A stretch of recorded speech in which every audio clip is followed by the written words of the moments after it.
This episode of the Better Every Shift podcast is brought to you by Lexipol, the experts in policy, training, wellness support, and grants assistance for first responders and government leaders. To learn more, visit lexipol.com. That's LEXIPOL.com. Now let's get into the show.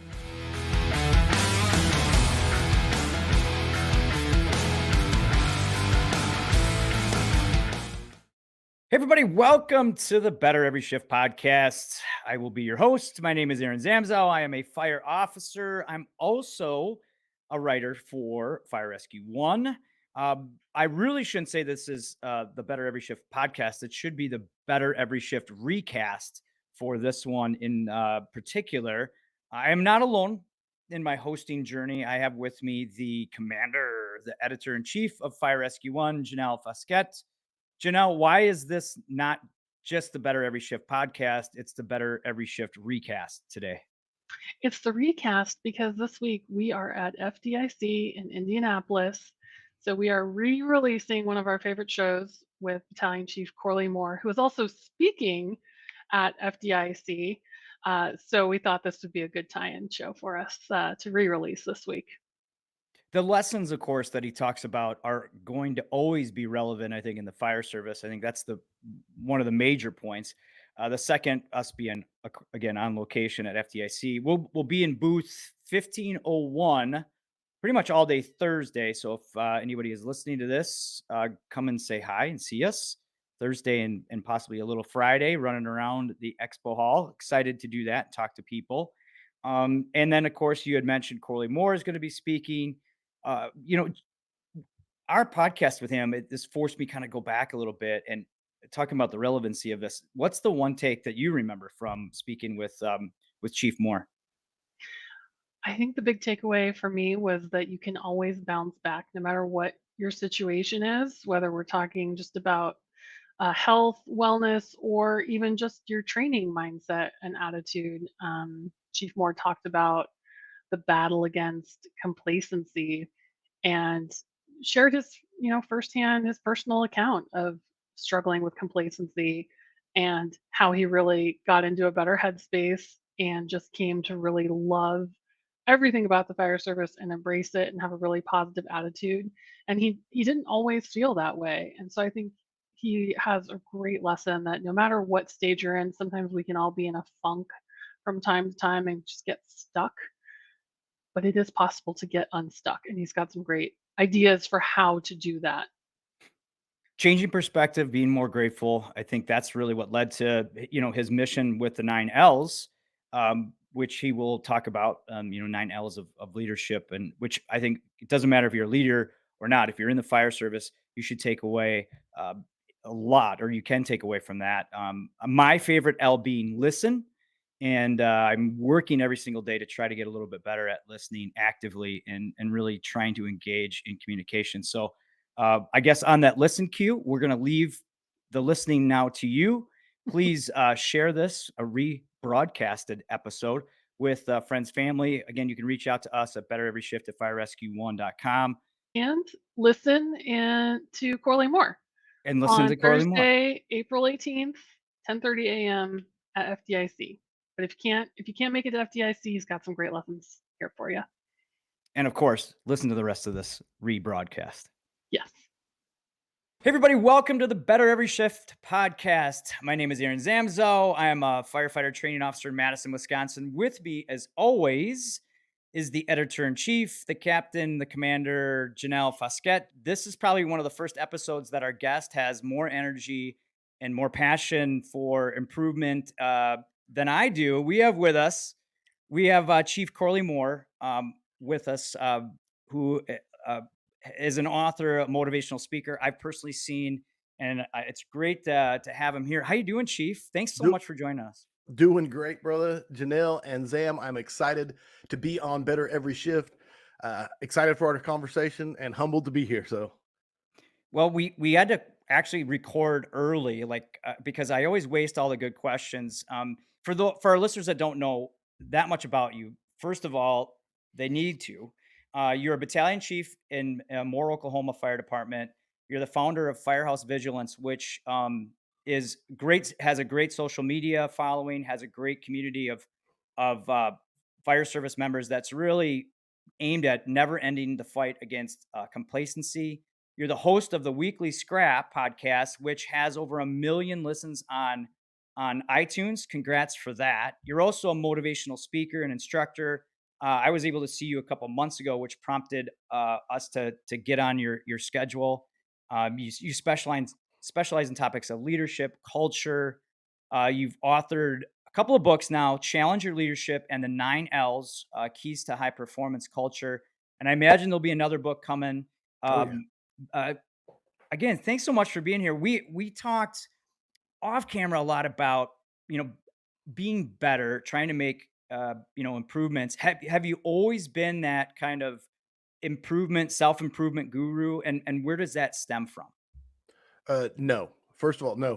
One of the I think strengths, I should say, and maybe a weakness, but is that I have a complete empathy and understanding for people who have fallen deep into complacency, because I've been there in my career. And I've been to the point where the only thing I wanted to do at the fire station was show up and do nothing. And there's no excuse for that. I'm not justifying that in any way, shape, or form, but that shaped my passion and my understanding and my love for the calling that this job is. But I also do understand how insidious, how seductive complacency is, and you don't realize you can fall into it. That's why it is the never-ending fight against complacency.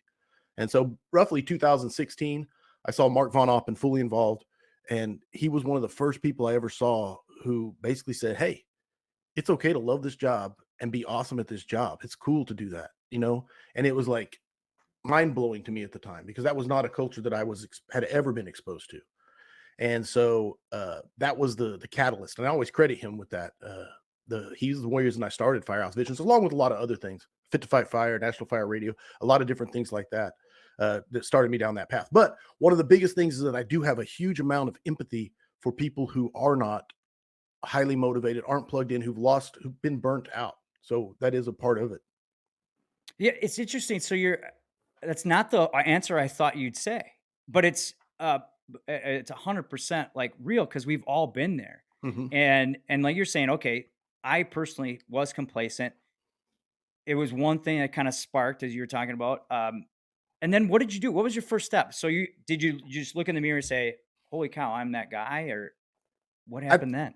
I think it was more of an evolution or a transformation over time. I don't think there was a step really. It was kind of realization, first of all, that hey, you could love this job and you can be good at this job, and it's okay to be good at this job and be passionate. I've always been a passionate guy. Okay, so whatever I've always, I mean, what's the ISTP? I don't know if you know the personality types, but ISTP gets infatuated with the problem, and they don't care about the solution. They just want to know, oh, here's a problem. Can it be fixed? Oh, it can be fixed. Not interested in fixing it, just interested if they can figure out how to solve it. Once they can, they just move on. And that's me, man. I've been through so many projects and stuff throughout my life. I've from writing even young. I've always been a passionate writer, and then being a front man for a rock band, all the different YouTube channels and things like that. And I always have thrown myself into those things. And then, but Firehouse Vigilance was the first thing, because I've always loved being a firefighter. No matter where I was at in my complacency, I've always loved fighting fires, and always loved going to fires and emergencies and being there when people need assistance and help. And so that part is ingrained. But I think it was an evolution of saying, yeah, it's okay to be awesome at it and also be proud of that, as opposed to the dismissive, well, whatever, this just a job, kid, why are you excited? That's a pretty big transition, right? And transformation or evolution. So how did it go from realization about the complacency to making changes to realizing I could be a motivational speaker on this? Like that's a Right. big pendulum swing. How'd No you get doubt. there? Well, first of all, I'm highly introverted, so that's the first thing I tell people. And people, when they hear that, they're always surprised. But I'm an introvert, but I'm a people person, which is a weird dichotomy. I love people, and I love what makes people tick. And I've always been an avid reader, and so you combine these things, and I love reading about human behavior, human psychology. I've never gone to college. I just read. I read a lot. I love leadership books and organizational culture books and motivation books. And so you start combining these things, and I think I lost the question as I started to answer, but I think it was just a slow process of wanting to share all the things I'd read and trying to figure out how to spread that message because I was so excited about it, so passionate about it. And like the motivational speaking part, that part, it's so funny because I wear the Fitbit and I can see my heart rate before I speak. And when I first started, it would be like 160, 165 because I just the anxiety of speaking. It's not natural to me. And now it's down to like 120, 130 when I start. So I've gotten a little better, but it's still there. And the reason I always wear a black polo, and this is the inside this thing, is because of the sheer amount of sweat when I speak. So anyway, How I many don't know. steps do you get? I saw you, gosh, it must have been in January, February. And I mean, it was a fairly big room, packed room, about 200 people. And man, you must have had about 9 to 10,000 steps, throughout that. I think on a 4 hour class, if I teach a half block, a half a day, it's usually around 13,000 steps. Because if I teach a full day, I basically get to 27,000 steps, and it's like a half marathon. I think is what it comes out to of walking. And I was just like, whoa. But I don't even realize it at the time. It's the reason I have to wear the Adidas that I wear is because I used to wear dress shoes and my feet would kill me, and so I have to wear the Adidas. Yeah. Gotta get And a the black. sponsorship there. Yeah, wait, yeah, right.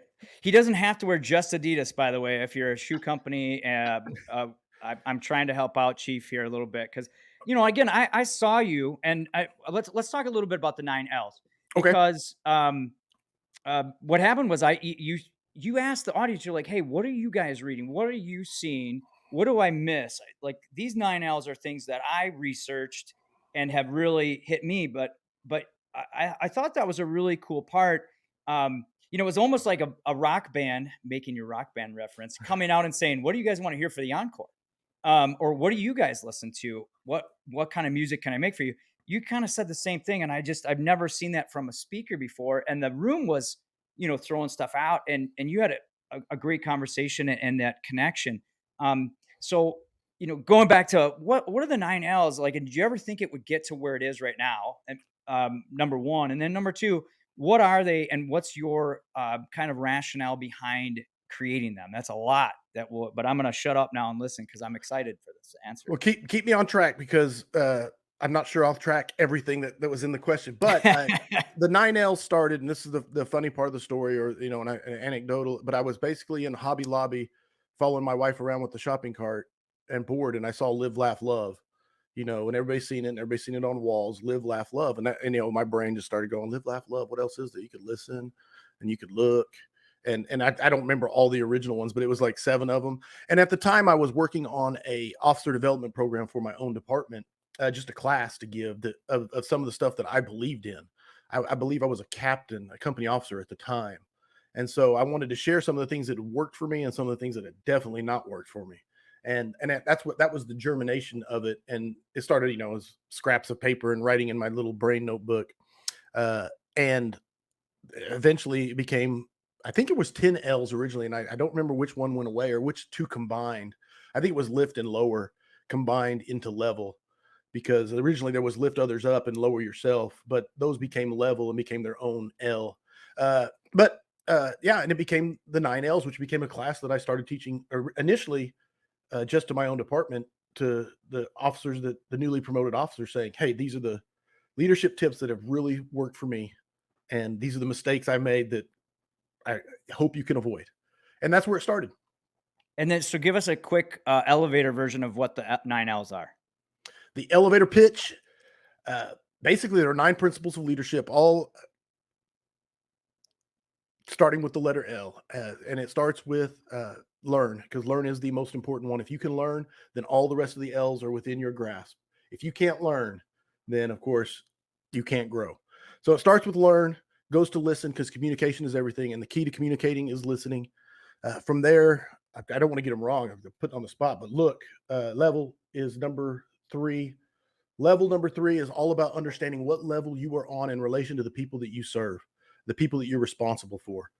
And then it moves from there to look, because leaders have to have a vision. And if you don't have a vision and a clear vision, then your people will flounder. The people you're responsible for will seek their own, or they will seek nothing. And then from there, it goes to laugh, which is a huge principle for me, especially around the firehouse. You have to, if you're not having fun doing this job, you are doing it wrong. And there, from laugh to love, which are very closely intertwined, but love is all about spending your time with your people, investing in your people. Uh, and then finally, the final three is labor, putting in the work. You have to work. It takes work to do the 9 L's. And then, oh, did I skip 7? Live. Live is integrity. All about integrity and consistency. You have to live what you preach. Labor is number 8. Last is number 9. And last is not only the last one, but it's also the ability to last and do it for the long haul. And so there's the 9 L's in a nutshell. Then there's the hidden L at the end, and that's the big reveal. But no spoilers. Okay. You got to attend. You got to attend. I agree. You know, I've touted your presentation a couple of times, and I firmly believe you should go see it. The book you can get on Amazon, I believe, right? And also Firehouse your Vigilance, firehousevigilance.com, Amazon. And if you want it signed, go to firehousevigilance.com because I can sign it there. Amazon, of course, you get it faster probably because they're really good at shipping. They got that down. They got it down right? pat. Yeah. So out of the 9 L's, what was the one that you looked at? I took to heart. I think probably more than any of them. What was the one that you're like, this is the one I really need to focus on first? Like my favorite is look. I love vision. I love understanding clarity of vision. That's the one that resonates with my soul. And it might be because it's a strength as opposed to a weakness that I need to work on more. And so consistency, live. I think if I'm honest, I struggle with consistency. I think that's what everybody struggles with because it's easy to get fired up for a little bit, but staying consistent, just like we were talking off camera beforehand, I've got to get kicking on a diet. We got the V90 coming up, which I'm really excited about. It's a 90-day challenge that we're going to do. And so it's kicking off July 1, provided it all falls into place. And so, but I'm excited about that because I need to be consistent and get back on it. And it's easy to fall off. And that's the never ending fight against complacency, myself included. But yeah, no, look is my favorite. Consistency is my struggle. And yeah, all the rest in between, just stuff to work on every day. Yeah. Once you start, it's like like you said, you start here and then it just leads to the next, to the next. Let's go back to complacency. Do you ever think people look at you and go, "Oh, this is easy for you"? And what would you say to that? I don't know. That's a terrible answer, Corley. I don't know. I really don't. I don't know what they think. I know that I'm the luckiest person on the planet, the luckiest man in the fire service. I mean that from the bottom of my heart. The fact that the scrap is as listened to as it is, as the book is done as well as it has, the classes. I'm just blessed to be. Like I always tell people, man, I'm so proud of it all, but I'm also very humbled that it's occurring, and I keep on. One of the funny things was when I first started, I was like, reach out, and I remember reaching out. I think it was Rick Lasky, and I'm like, well, all he can say is no. And then he said back, yes. And I was like, really? And then I still get that feeling every time I ask somebody and they're like, yeah, I'll come on. I'm like, really? Okay, let's do this. And it's just awesome. And at some point, maybe I'll start believing it as opposed to, I think that self-doubt kind of drives me, if that makes sense. Just being honest, it's like at some point someone's going to come along and pull the rug out and say, haha, we're just kidding. This is not real. So maybe that 1 million, the 1 million listens, we just made that up, right? Yeah. I don't know what it is about my mindset towards that. It's just never good enough. I got to keep pushing. Got to keep pushing. And as far as if other people think it's easy, I don't know because I'm just lucky and blessed. And truthfully, it has. I don't want to say easy because I put in a lot of work. I don't want to downplay that, but I am. There's people that work just as hard and don't have the following and stuff that's built up. And I can't say like I'm lucky. I don't have a better thing than that, and I'm going to keep working hard to stay lucky. Yeah. So, but I think it's part of that too. Like, I mean, you work hard at this, and you have your wife helps you out, your family's behind immensely. you, and sometimes people that are good, like yourself, make it look easy. And I think it's really easy for someone to look in and go, oh yeah, it's easy for Chief Moore. Cause he knows this stuff back and forth. But yeah, Sure. even though we know it, right? Like you were saying, we all become complacent. Well, one thing, and I say I struggle with consistency, but one thing I'm very, very, very proud of is Spotify at the end of the year always sends you the summary of the year. And when I got it for 2022, and I get it every year in January or whatever, and it said, you published 53 episodes, you published 52 episodes. And I was like, yeah, heck yeah, I did, because there's one a week and there's 52 weeks in a year. And so Yeah. I'm very, that's one of probably the strengths of the scrap is it's the weekly scrap. And hook or by crook for 4 years now, there's been an episode every week. And I'm very, very proud of that because, like I said, consistency is one of my struggles. So for me to overcome that and stay that consistent has been really awesome for me personally. And now I have such confidence in it. It's just a normal thing now. That's awesome. And congratulations on all the success of the podcast. And speaking of consistency, I'm curious if you can share some of the consistent themes that you've heard over the years on the podcast. I know Aaron and I, we're only 30 episodes in, but we've already heard a handful of themes that just keep coming up from fire service leaders over and over again. I'm sure we'll do a show one of these days, like digging into some of these themes. But what themes come up on your show? Actually, a very easy question, because one of the things about the scrap is it's a live audience and they ask the questions. Like, we always have a list of topics that me and the guest are going to talk about. And then the audience comes in and hijacks the show pretty much. Now, most of the time they stay in the wheelhouse of the guest because they're fans of the guest and they're staying in his wheelhouse. But without fail, toxicity and leadership, bad leadership, over bad cultures, sick cultures, toxic cultures. How do you deal with complacency, like a firefighter that's burnt out and doesn't want to train? How do you deal with a captain that won't let the crew be? It's just over and over and over. The questions come from the audience to no matter who the guest is. What do you do with a bad leader? What do you do with a bad captain? What do you do with a bad chief? What do and it's just consistent. That is the consistent theme.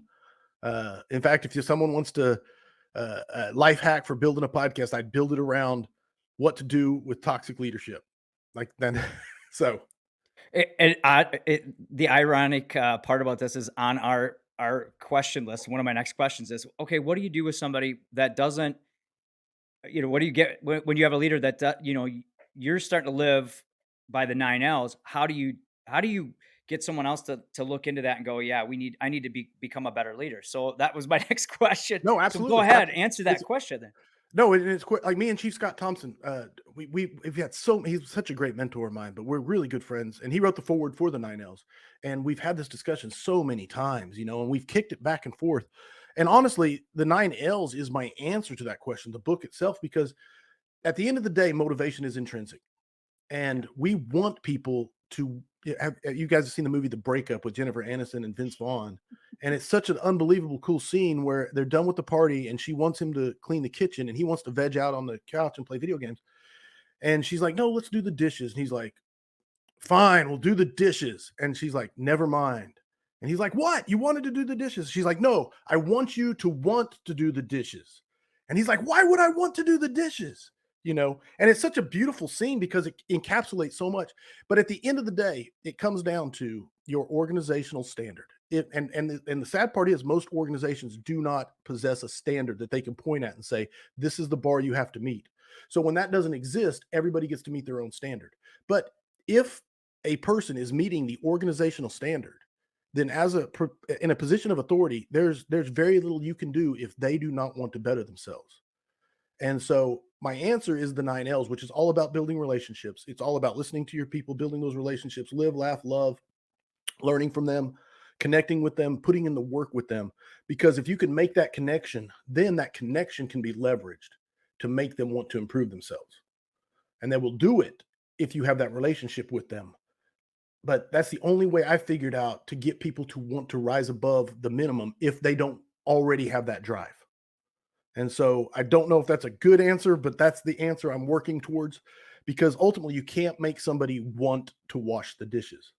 You can't make them want to train. You can force them out there to do reps, but you can't make them enjoy it. You cannot make them desire to do it. And that's what the 9 L's really is all about, is making a connection with a person so that they understand your heart and your motivation is you're wanting them to go out there and throw that ladder so that they're better at throwing the ladder, so that they're better at serving the citizen. You want them to be the best version of themselves, and you're not doing it for you. You're doing it for them. And when they start connecting with that, man, then they start wanting to do it. And so, yes, but that's all I figured out so far. Go ahead.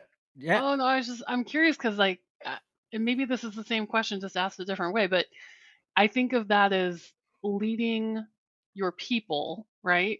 But what about leading up or managing up? If you're the one following the Yes. 9 L's, but your supervisor is the No. one who's got the Oh yeah. issue, uh, is it the same answer? Just living your best life essentially and This hoping they learn via osmosis or something? This is a yeah, this is one. In fact, we talked about it yesterday. I was teaching the class, and this came up over and over. And ultimately, like I'm a huge fan of Jocko, all extreme ownership and dichotomy, and his podcast. And he talks about empowering your supervisor, empowering your leader, and investing in him so that he's more effective, so that you have more influence within the organization and becoming indispensable and all that. And I believe in all of that. And the thing I always tell people is you can absolutely empower your leader. You can set a expectation for your leader the same way you set them for your subordinates, the people you're responsible for.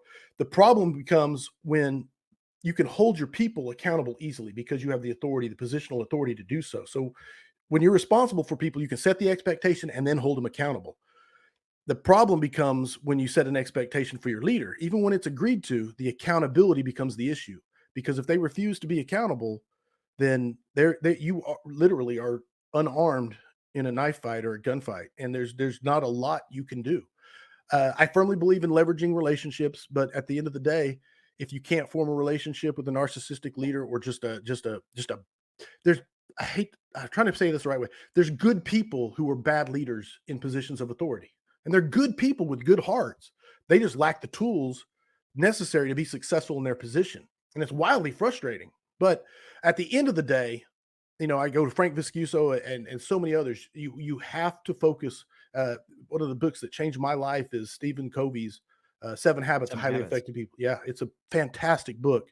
And if you want to be an effective person, read that book. But long story short, the sphere of influence and the sphere of concern, and the your bad leader is in your sphere of concern, but sometimes may not be in your sphere of influence. So you have to focus on what you can actually influence.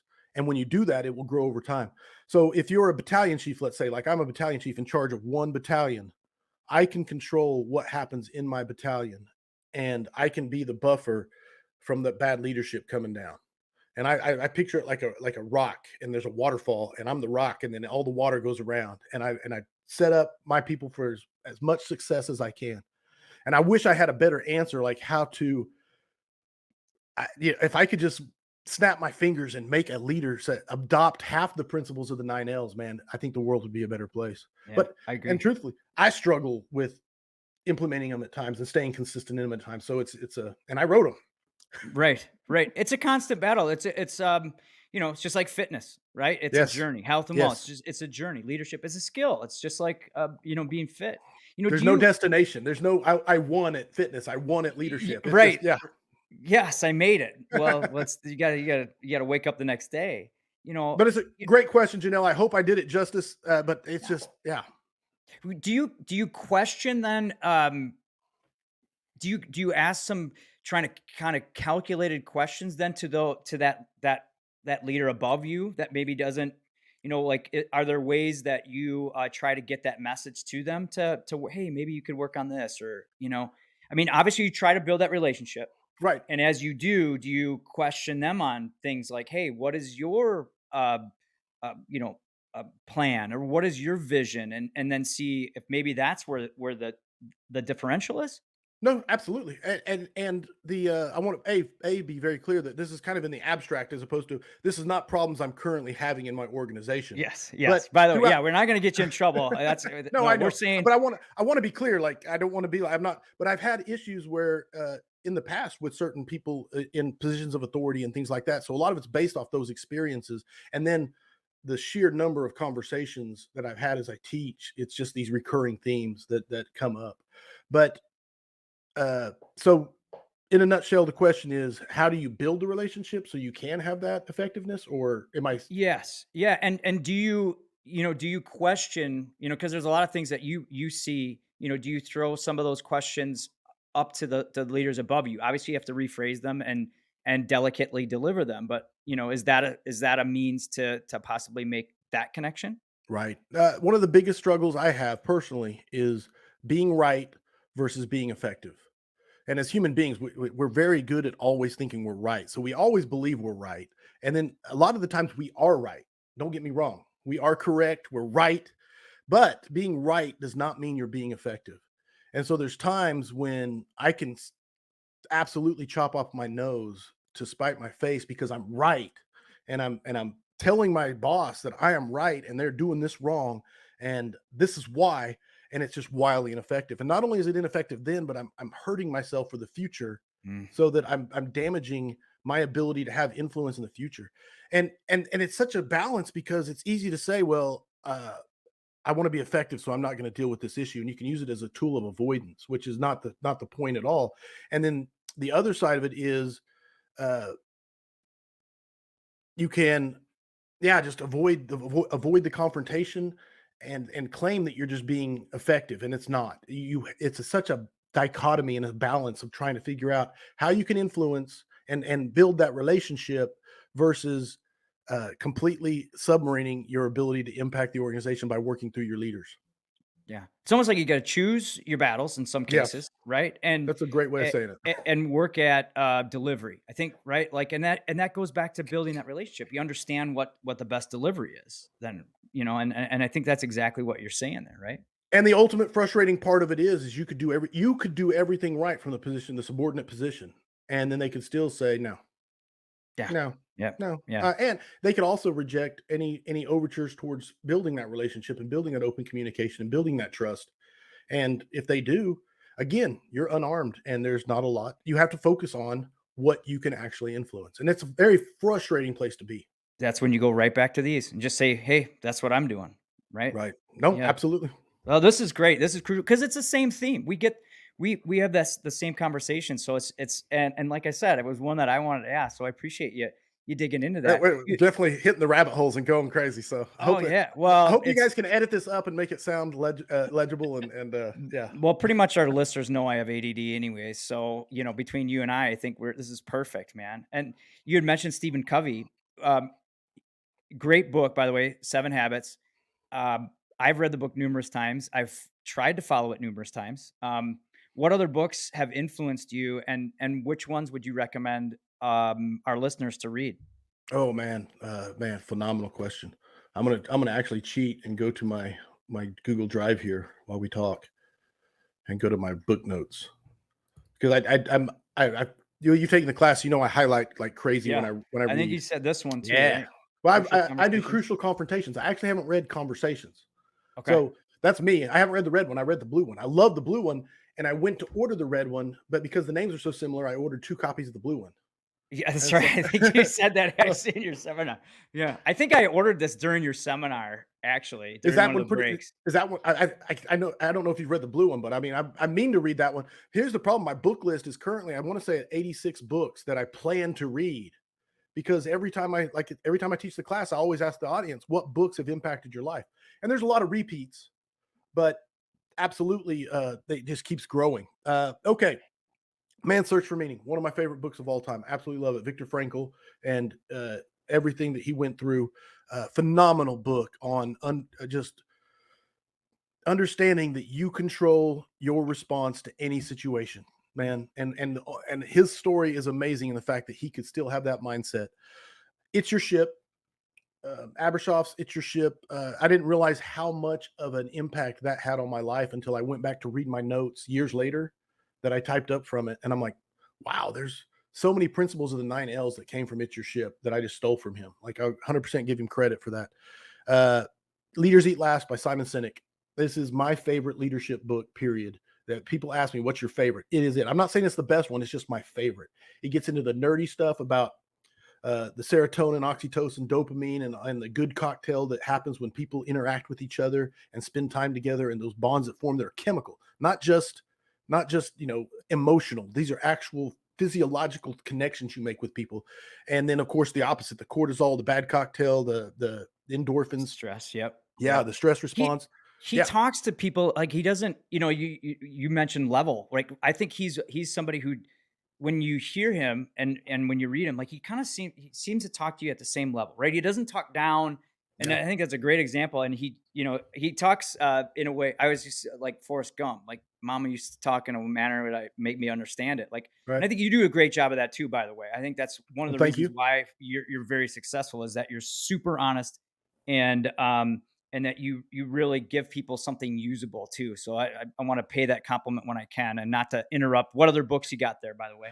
No, absolutely. Like you said, Cynic and Maxwell. Maxwell's one of my anything by Maxwell. I love Maxwell, but Maxwell's gift is the one you just talked about. He can connect with any audience just like instantly when he's speaking, and he's not just a storyteller, although he's amazing, but he can just start talking and you just listen, even if you've already heard it before. You know what he's going to say. He's amazing. I love Maxwell, and all the 21 Irrefutable Laws of Leadership by Maxwell is one of my favorites. I'm trying to think of the Developing the Leader Within You. Phenomenal book by Maxwell. Two of my favorites by Maxwell because he's written like 80. Trying to think, Culture Code, Daniel Coyle. Coyle's Culture Code. He also wrote the Talent Code, which is on my list, but I haven't read. But Culture Code is amazing book on building cultures that work, that click, high performance, whatever term you want to put on it. I love that book. Culture Code is phenomenal. It talks about the importance of language in a culture and how you deliberately build language. And people who are on the outside looking in are like, that's corny. That's stupid. Right. But people who belong to it, it's just normal. And it's the way it is. And they take ownership of it. And it's those minor things that he explains. And you start doing this stuff on purpose and it works. And it's crazy because it's not just theoretical, it works. Mm-hmm. Man, 7 Habits, we touched on it. Yep. Robert Greene's Laws of Human Nature. One of my all-time favorite books. Big book, but man, he's so good at telling stories and driving home the points. If you want to understand human behavior, the laws of human nature, man, I love the book. I love it so much. I got 48 Laws of Power, which I did not like, but not the point. Robert Greene's Laws of Human Nature. I've been typing the notes on it for probably a year, and because I haven't been consistent, it's still sitting on my desk. It sits in one of those recipe holders that kind of holds it open. Oh yeah. So that I can type up my highlights. And So it's been, go ahead. let me ask you this, because you read a lot. Like, what do you what kind of what's your formula for productivity? It's wildly peaks and valleys. So when I'm consistent, I wake up early and I do, well, I have I can show you. Hold on. I got a mess here, but this is 2021's book. Oh, I got them right next to I was working on something. Here's 2020's book and 2021's book. And so this is evolved. So here in 2020, you can see I start with, just to get completely nerdy, here's a page out of the book. And I used to plan the day. So you can see here I was being lazy that day. Lazy. Workout, lunch, scrap prep there, presentation work on the 9 L's. Anyway, dinner, scrap with Von Oppen. So that was that. I don't even know what day this was. August of 2020. But that's my day. And then my priorities over here in the corner, like what I really needed to get done that day, presentations I needed to work on. That was originally. And then the end of the day, I would write down how good I did. And that was where it started. And then through the years, it evolved. So this was the next year's book. And I can actually go back and look at these books and kind of see how I did that year. But it's turned into the V90, which is not a commercial for the V90 or nothing, because this is this is the current version of it. It's it's got a lot of symbols and it's a lot easier to fill out. So long story short, answer your question is in the morning when I wake up and I pull out my V90 book and I fill out the day, man, it sets, because you got to start your day by being grateful. So you sit down and you say, what am I grateful for? And you write down something that you're grateful for. It doesn't matter what it is. Just write down that you're grateful. And then from there, I fill out the V90 book. So I got my day planned kind of, and then I read. And sometimes I can get my full hour reading in, or sometimes I can only get 20 minutes, just depending. But the best days are when I can knock out the hour, and then I feel set up for the day. Then it's workout. If it's day off, it's hit the gym. And then some days I'll do jujitsu at noon because there's no morning jujitsu. So I do the jujitsu at noon as opposed to the morning gym. So that just depends on the day when I plan it. But when I do that and I set up the day early, man, it's a successful day. The days where I let it slip, it's very hit or miss. And that's where my consistency and my struggle is. On the V90, it's a 90-day challenge. The first time I did it, I made it to day 47 before I traveled to FDIC and fell off and scrapped it. And I said, okay, I'm restarting. I restarted again. I made it to day like 65. And 65 is where I failed and just had that snowball effect. And no excuses, it's my own failure. So I'm getting ready to do it with a whole bunch of the vigilantes. I think there's 50 of us all going to do it together and be accountable. And I'm pretty excited to see if I can actually complete the 90-day challenge and see, because it's all about there's a section in there where you have to make a connection with somebody that you haven't talked to in a while. And Mhm. so for me, it's like my sisters.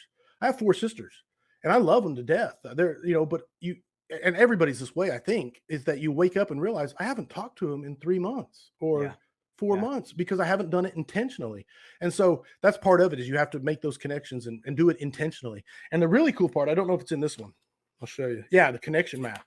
So you do this as you go along, and it's really cool to me because everybody that you call, you draw a line and circle. So there's Amanda, and she's got a bunch of stars because I did her multiple times throughout the Yep. thing.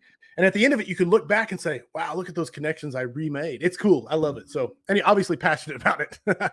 Yeah, but Oh, I you're think it's speaking my language. Yeah. yeah, The it's something that we don't talk about in the fire service, Oh, right? yeah. Like I look at I wonder, we've had quite a few successful chiefs on here, and they all have a system that they've created, but we don't teach that in any manual. We don't teach that anywhere. I mean, you're one that's taught that talks about it, and I think that's why you're Well, successful. and the big thing is I started, the first book was 2019. I started, and at first I hid it because I was like embarrassed that I needed I was like, but then I shared it one time with, I think it was Jeremy and Rob from National Fire Radio. And they're like, Corley, that's amazing. You need to tell more people about this. And I was like, okay. I thought it was a pretty nerdy thing that only I did, to try and get my organized or disorganized, my chaotic brain in some organization. So, and oh, it's evolved.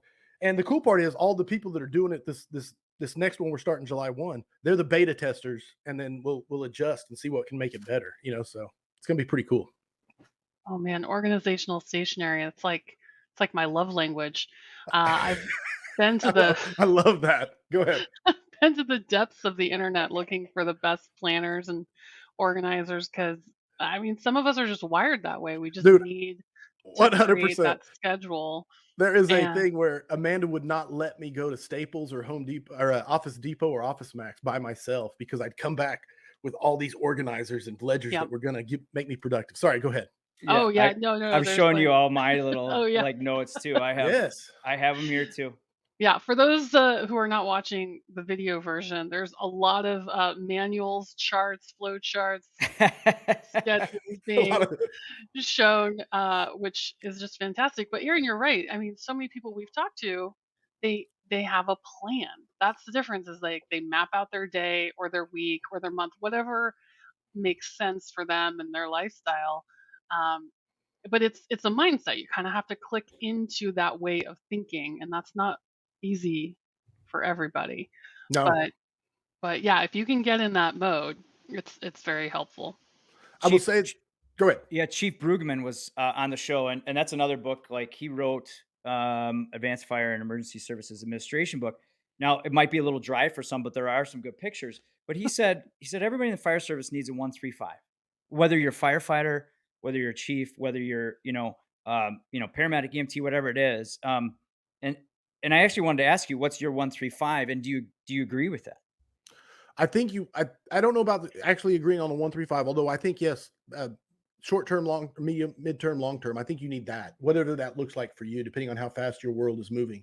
But I absolutely think yes, you need a deliberate plan. I think the one thing that every successful person has in common, and there's lots of nuance to this, I'm painting with a broad brush, but is that they're deliberate in the direction that they're heading. They're intentional. And so, yes, although I said not necessarily, but yes, 135, I think you absolutely need it. Because if you're not, then you're relying on luck or hope, and neither one of those are a strategy. And you have to be deliberate if you want, unless you're just willing to end up where you end up. I'm not saying people aren't successful without it, but the one thing that I think, yeah, I hope that, yeah, I'll stand by it. I'll stand Yeah. by it. Final Yeah, answer. I don't think you necessarily agree with that time frame. Like the time frame can be Right. whatever, it doesn't have to be 1-3-5. What about you? What's yours? Like, where do you see yourself next year, a couple years down the road, and then let's say 5 years we have you back on the podcast. Yeah. What's that sound like? Man, that's a great question. Because one thing I do, and I always say this, is I'm in a beautiful window right now. All three of my kids, all three of my children are adults. Two of them are married. One of them is 22-year-old single man on Oklahoma City firefighting, and so, but they're all adults, and I have no grandkids. So me and Amanda are in this beautiful window of you know, if we jump out the window and go away for 2 weeks or travel for 2 weeks, the only thing we're missing is our dogs, you know, and they love the kennel. And so we're not missing little league and we're not missing dance recitals. So right now life is 100% focused on Firehouse Vigilance and being able to travel, speak, write, podcast. And I know that window is shrinking because when the grandkids get here, I know I'm going to be ate up just like everybody. I mean, it's going to be amazing. And that, you know, I got a 26-year-old daughter, 25-year-old daughter, 22-year-old son. So I know the grandbabies are in the near future. So by my 1 year is, man, just enjoy the freedom and maximize this window that I'm in.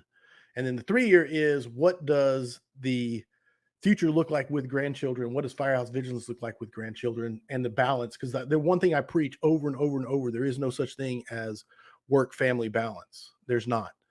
Families first, period. If you ever have to worry about balance, you're out of whack, period. Mm-hmm. And so families first, and that I don't want to ever, I got to live by what I preach. So the 3 year is adjusting to that and still staying as effective and consistent as I've been. So that's the challenge. And then on the 5 year, man, the biggest thing on the 5 year is probably, I'm at 26 years on the job. So it's probably really getting close to that, hanging it up for the final time in the 5 year plan. And that's kind of scary because I'm not ready. And so anyway, that's kind of, that's the one I push back. Like, let's not think about that one. That might be a 7, 8, 9, Yes, 10. yes. And I feel good. I feel young. I feel like I'm 20. You know what I'm saying? I really do. Like, I know I'm not, and my body likes to tell me I'm not, but I feel good. So I don't know if that was. That's awesome. I'm for those that are, I'm grinning and I'm chuckling just because if you can't, if you haven't watched it, you got to watch this video just because you can see the passion come out of Chief here, out of his eyes and out of just, you know, I enjoy watching how passionate you are. And that comes to one of my like final serious questions is, where does that passion come from?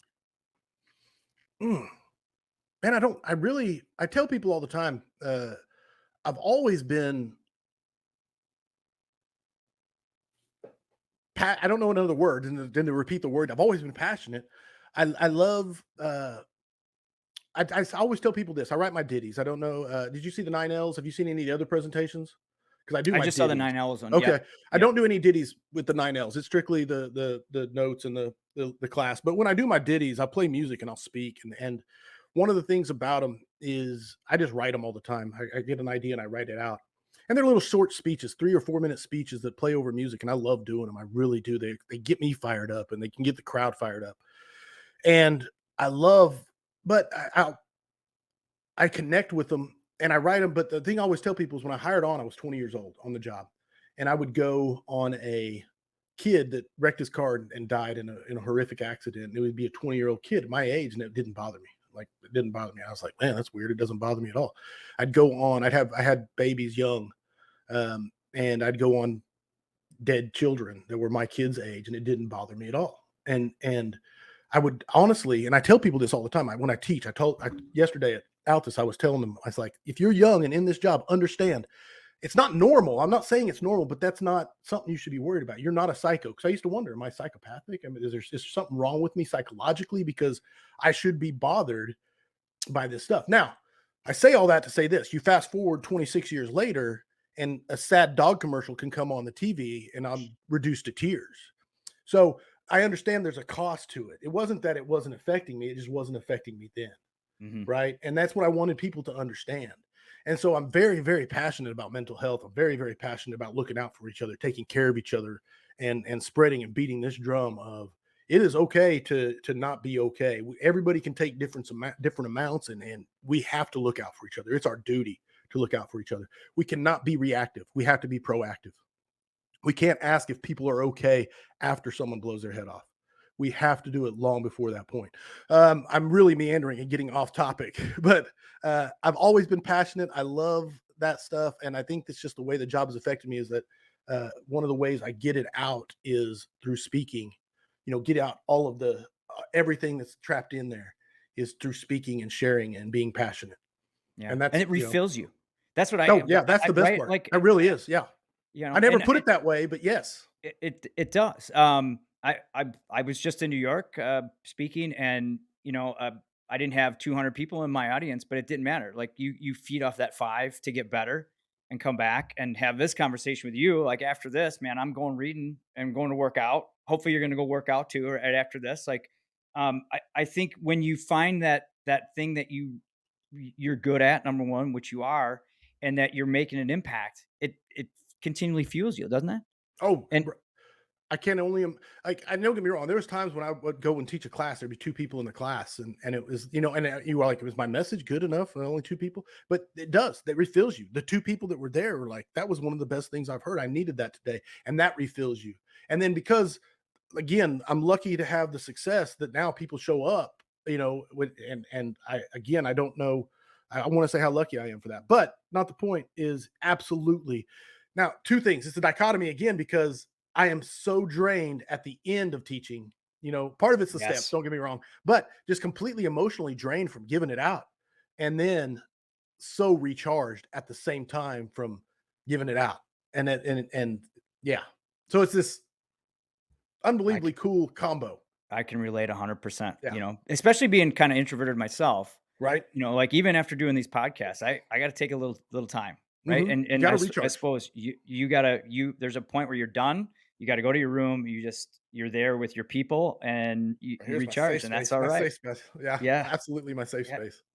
Well, awesome. Really unbelievable stuff. You and I could talk for hours, and, which I would really love to do. I was just Yeah. pondering, I'm like, "How No, can we make that absolutely. happen? How can we do this for hours?" Um But we have something called a hot seat where we do some questions. They're I like to say they're always created by my mom and Janelle's mom, but our listeners will come in and email us some things, also, and they're quick hitters. Sometimes they're Okay. about life, sometimes they're about philosophy. And so, anyways, this is kind of like, hey, quick 30-second answers these questions. Janelle's going to lead off. I She got always has I got a she caveat, rates it. which is I'm not good at quick. Okay. So I'm That's throwing okay. that out there. Okay. I just Oh. say it. I'm a contemplator. Here's your challenge. You have to do number 2, listen, and then you have to communicate really well. Right. Right. Forgot what the Okay. title was for that, but yeah. All This is a right, good tie-in. Good tie-in. Solid. Okay, Janelle. Sorry. let's start it off. Who's your hero?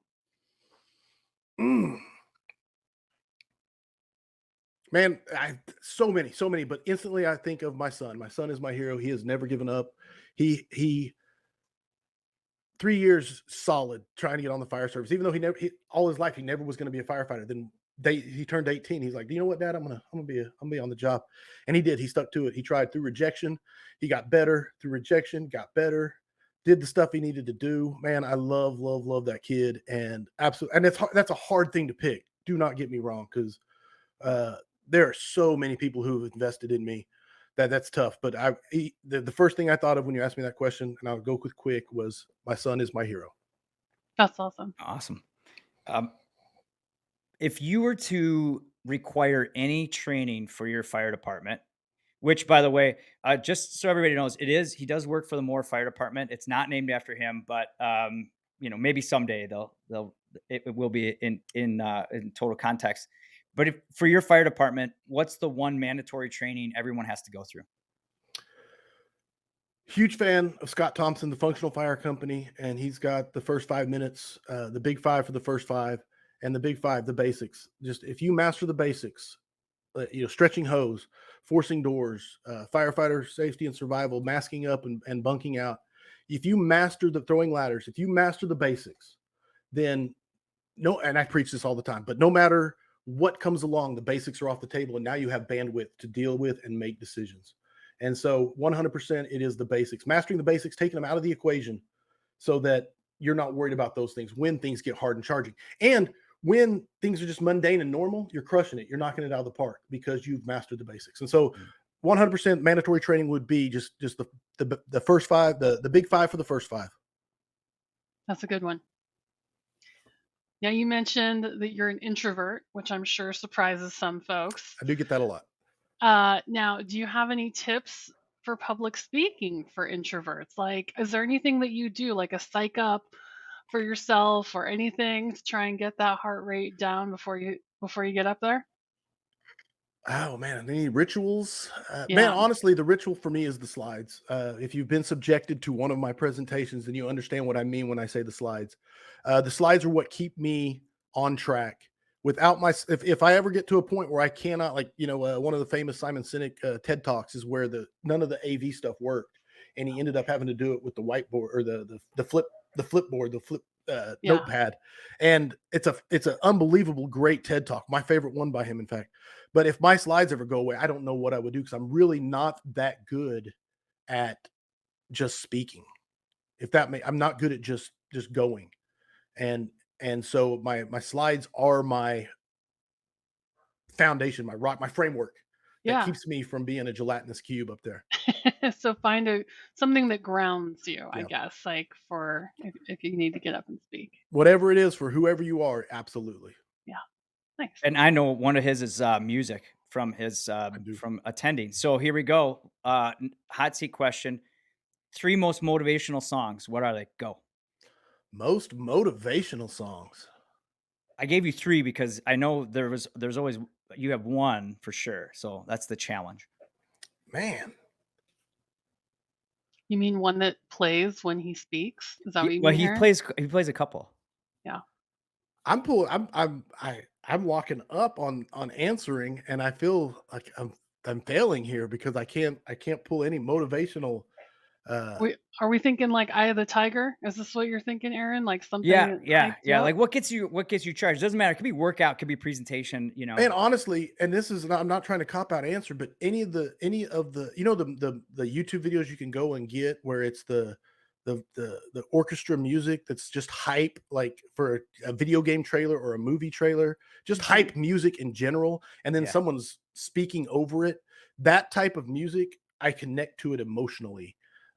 It just uh and then the big drop, and Yeah. I love not to shortchange the answer because when I think of that, I think of those, but I don't know the names of those. And so, if that makes sense, but I'm Yeah. sorry if I failed. Yeah. I feel like They're like cinematic yes, like video drop-ins or epic, whatever, yeah, right? Yeah. Epic. cinematic Yes. Yeah. epics, yeah, Epic. Epic. Yeah. Yep. and Epic tutorial, epic introduction, epic. yes, Yeah. I yeah, know and it exactly can if it can be electronic, it can be orchestra, it could be, but it has that you feel like it's building towards something the whole time, yeah. and it's just it moves me, and I could literally go to the gym and put that music on and work out.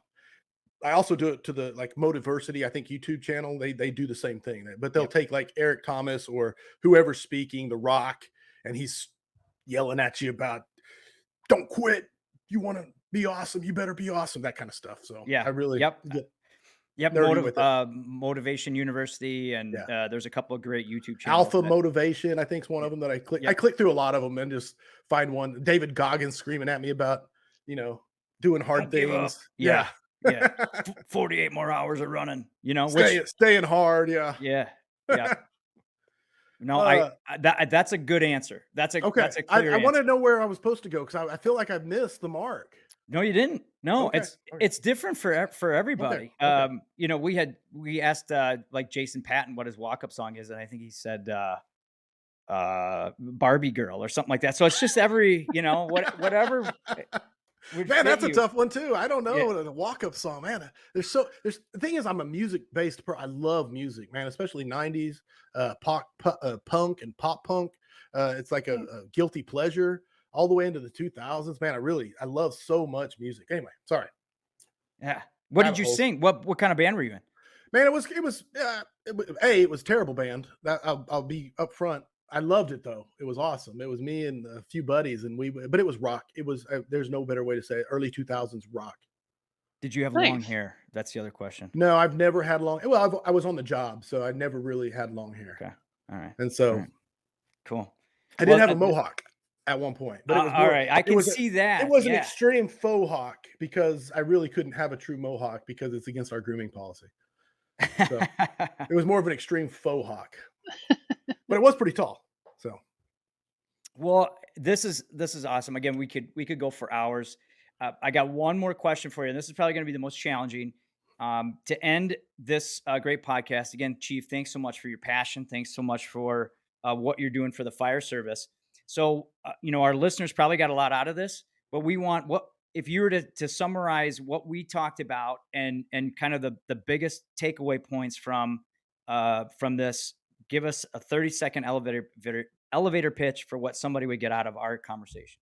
Our conversation right here is how chaotic Corley Moore's brain is, and he loves books, he loves reading, he loves sharing knowledge with people, and Zam and Janelle are really good at leading him down rabbit holes that he didn't know was going to happen. And they pulled a lot of, I won't say good information, but they pulled a lot of information out, and hopefully there's a lot of value in it. I'm not, that'll be up for them to decide. But I feel like you guys did a really good job today, and I really enjoyed speaking with both Janelle and Zam. So Well, it's great Great. speaking with you. Yeah. Did you there was one more question on the docket there. Uh, the favorite band? Uh, yes. Oh, yeah. Uh, do you have a favorite band? I don't know about favorite band. I would say Weezer might be one of my all-time favorites throughout history. I loved Weezer. Green Day, another one from my youth. I absolutely loved Green Day. American Idiot. That whole album concept, one of the last concept albums, I think. I loved 30 Seconds to Mars, especially This Is War. That album, man, when they sing Closer to the Edge, I've seen them twice in concert. I'll go see them anytime they're near. I love Leto and 30 Seconds to Mars. Uh, that's probably the big 3 Nice. for what it's worth. Just I the old like punk, Weezer. yeah, the Weezer's old kind good. of punk grunge kind of, Post grunge, early punk, Green high Day is high great. beats per minute. absolutely, Yeah. absolutely. Green Day is fun. I'm here. I'm actually in the home of Green Day right now. I'm in the Bay Area. Yeah, you are in the Bay Area, There you Yeah. go. so Berkeley Well, again, represent. no. If you want to see me rock out, Jesus of Suburbia comes on in my truck, and you will see me playing air drums and screaming my lungs out for about a 9-minute opus. Nice. I absolutely love that song, and you pull up beside me, you'll think there's a madman in the truck. So see, it's the passion, it's the energy. You can't contain it.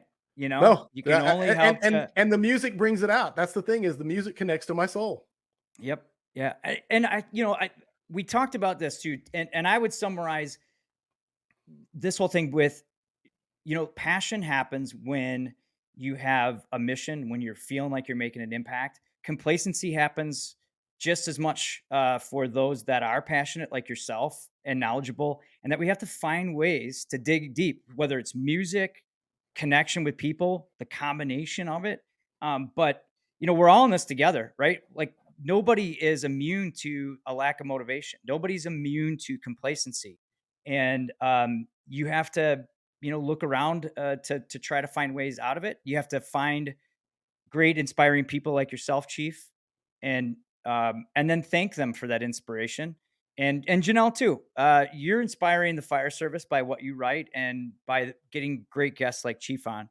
And so, for those that are listening to us, uh, don't ever end your search to find your inspiration. And if you ever need more inspiration, just look up, look around, and most importantly, thank you for listening to us. Chief, thanks for joining.